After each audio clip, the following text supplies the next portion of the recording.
Good morning, everyone. It's Friday here. We are at Folsom Powerhouse, and we are going to be talking about our custom-built kitchens, specifically talking about our cabinets and the process that we use to create them and what features they have.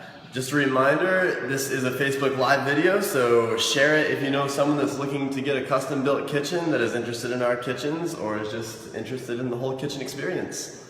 We'll let Chad take it away from here, and we are going to be starting to talk about made in Philly and USA. Hey guys, welcome. Thanks for joining us. We're here at one of the Folsom condos that just settled yesterday, and the homeowner was kind enough to let us shoot this video before she moves in. So this is one thing that we actually don't talk about a lot, we need to do a better job of, so we're going to go in a little bit detail about our cabinets themselves.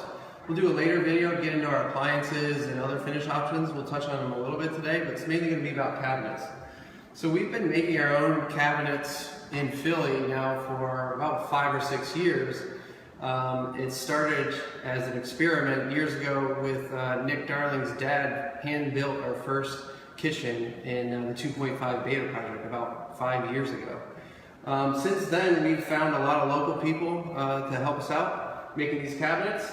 So now we've transitioned about 1.5 years ago, 2 years ago, to offering only custom-built cabinets made here in Philly in all of our post-green homes. So we're going to walk you through what that means a little bit. So first of all, we're not really making these things ourselves. We've designed them, but we have professional cabinet makers actually doing the hard work. So we've got, what we're basically doing is kind of IKEA hacking. So the guts of the cabinets are still IKEA. We've got the boxes and we've got the Blum hardware from IKEA, and then we are putting on our custom-made fronts and wraps. So it looks like a very high-end custom kitchen that you might see in a home in Rittenhouse Square or something. These are the same kind of boxes and hardware that all the pros are using. These are the same, sorry, we're trying to do transition thing here. These are the same things you'll see in a high-end Italian kitchen. It's the same exact stuff. IKEA is doing a really great job. It's all no formaldehyde. It's all FSC certified. It's all made in the US. So the boxes and hardware are as good as you can get. So let me walk you through the actual materials. So first thing that we're doing that's very different than an average kitchen in a builder-grade home is solid apple ply cores. So if you zoom in here a little bit, you can see that every single one of our cabinets uses this solid plywood core. And apple ply is a special plywood that has no voids in it, there's no formaldehyde in it, and it's made to have this exposed edge. So we do this on the wood fronts, and we do this on the laminate fronts too. So even if you have a solid color, you still get this kind of cool detail here. This is something we've seen from some of our favorite cabinet makers in the US, and we thought it was good to carry it through all of ours. So your typical door is going to be made of MDF or particle board. It's typically 1/2 inch thick. So these are much more solid. These are 3/4 inch thick solid plywood doors. It's a huge upgrade from a normal builder grade kitchen that you might get from Home Depot or on Washington Ave or something like that. The next thing we'll talk about, we already touched on no formaldehyde, so both the boxes and the fronts, the material we're using goes along with having a healthy indoor environment. So we've got no VOCs in the finish, we've got no formaldehyde in the actual material. The finish is actually a UV coat. Finish is applied to the material before we cut it, and then we use a natural oil to finish these edges. What do we got next? All right, so then we'll talk about the options we've got. So in this kitchen, you'll see this person kind of mixed and matched a little bit. So the matte laminates is our base. You can choose between a white and a medium gray as the base options in our homes. And we basically bulk order those, and we get them at a lower price, so we can offer those as our base. But they still have the apple ply doors. They have the veneer on the inside as well. And we went with matte because it's a little bit more modern. It's not glossy, so it's not going to scratch nearly as easily. These are very durable, and they just have a little bit more updated look than some of the glossy cabinets you see that are still popular with people. And so we've got a range of colors. We've got a whole range of whites and grays and black, and then we've got a range of colors that people can choose as well. And then we've got full real wood veneer. So this kitchen has a rift white oak veneer. So this is real wood. It's not a laminate, and it's got the same veneer on both the inside and the outside. So it matches, it looks great when you open it and you close it. It's not going to warp over time because it's got the same exact veneer on both sides.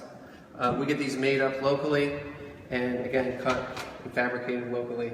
But this is a really big upgrade. This is going to cost you usually tens of thousands of dollars to put this in a kitchen. We're also able to, it's a little difficult to tell here, but all 3 of these cabinets were cut from the same sheet. So if you look back in this, you'll be able to see that these are all sequence matched. The grain just continues from one door to the next. That's a really high-end feature that you really only get from going to custom cabinet makers and telling them that's what you want. It's difficult to do, and it's difficult to coordinate, and we get that in our kitchens when you choose a real wood veneer. All right, what do we got next? Blum hardware. So we touched on this a little bit, but Blum hardware is a German hardware. It's one of the best in the world for kitchens. It's what most professionals are using. And the good news is that IKEA just recently, last year, upgraded to the next level of Blum hardware. So IKEA is by far the largest purchaser of Blum hardware, so they get great deals on it. But this is not only the next level up, so it's a little bit more durable, it's a little bit shinier, but it also gives a ton more options. One of the new options that we've been using here is an interior cutlery drawer. So you can put this right inside, right at the top. It's just shallow enough to put silverware and other utensils like that, and it cleans up the fronts a little bit. It allows us to go to 2 big drawers rather than 3 drawers. So it just cleans up our lines, and we really like it a lot. So that's covering the Blum hardware. What do we got next? Tight tolerances and design. So one of the reasons it's taken us years to do this is just tweaking all of the dimensions to get them just right in the files we send off to the cabinet makers. So you'll notice in our kitchens we basically have kind of grown the doors a millimeter or 2 in every dimension so that these tolerances in between the doors are a little bit tighter. And again, that's something that you don't get in a normal off-the-shelf kitchen, but it's more of a custom thing because it's harder to align everything. Another detail that we've done is we bring all of our upper fronts down about 1/2 inch further than the frame. So you can see the frame here, and then the door is about 1/2 inch below that. So that allows us to eliminate all the hardware up here. You simply just pull from underneath.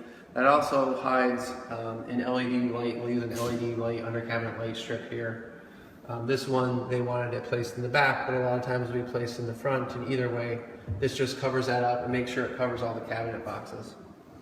Another thing we do here, actually let's go over here to the island, is we bring our wraps on the sides out to completely cover the sides of the boxes and to come out flush with the countertop. So it recesses our doors and drawers here a little bit, and again, it's just another detail that we picked up by just searching a bunch of cabinet makers online that we really like. And we're trying to do that. We're trying to cover all the boxes as much as possible in these kitchens. So again, all the tolerances and dimensions have been tweaked a little bit to make sure the boxes are fully covered. Because you'll notice in an IKEA kitchen, you'll get white fronts and dark brown boxes, and you see the outline of those boxes all the time. And in ours, it all gets hidden. I believe that's about it for the cabinets. Has anybody got any questions on here? So again, this is just kind of a quick overview. We forgot our samples today to show you all the different colors, but again, we've got real wood veneers, matte laminates. These are all made in Philly. Boxes are all made in the US, and it's just a really, really big upgrade that we've been really proud to bring to all of our homeowners since last year. And we hope you enjoyed today's video, and feel free to put comments in the under the video afterwards, and we'll go ahead and follow up and answer them. And Ethan's gonna close us out here. Yeah, just as a reminder, in case you are unsure of how the Facebook Live videos work, if you're interested in knowing when we go live every time, there's a little, if you tap on the triangle in the upper right of the video, there's a drop-down menu and you can click follow Post Screen Homes, and every live video we post, you'll be notified when we go live. And again, just a reminder that we will be doing more in-depth analysis of other things of other aspects of our kitchens, including the appliances and the backsplashes and similar other features. But yeah, I believe Chad has one more thing. That's the beauty of live video. We can go back and forth as much as we want. So here he is, one more. Also, take a note and notice his fresh new haircut. It looks pretty good.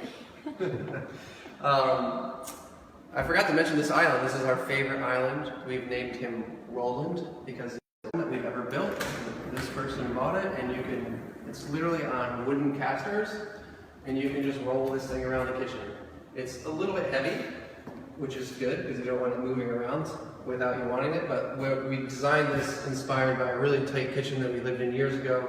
We built a smaller prototype version of this, and it was just great because every day we needed to cook, we bring it close to the kitchen. If we're having a party or a guest over, we put it against the wall and put food and drinks on it. And we're really psyched that this person chose it. Again, this is only the second one we've built. Both of them have been Folsom, but they came out great and the clients love it. All right, guys, we'll see you next time. We're gonna zoom in on this.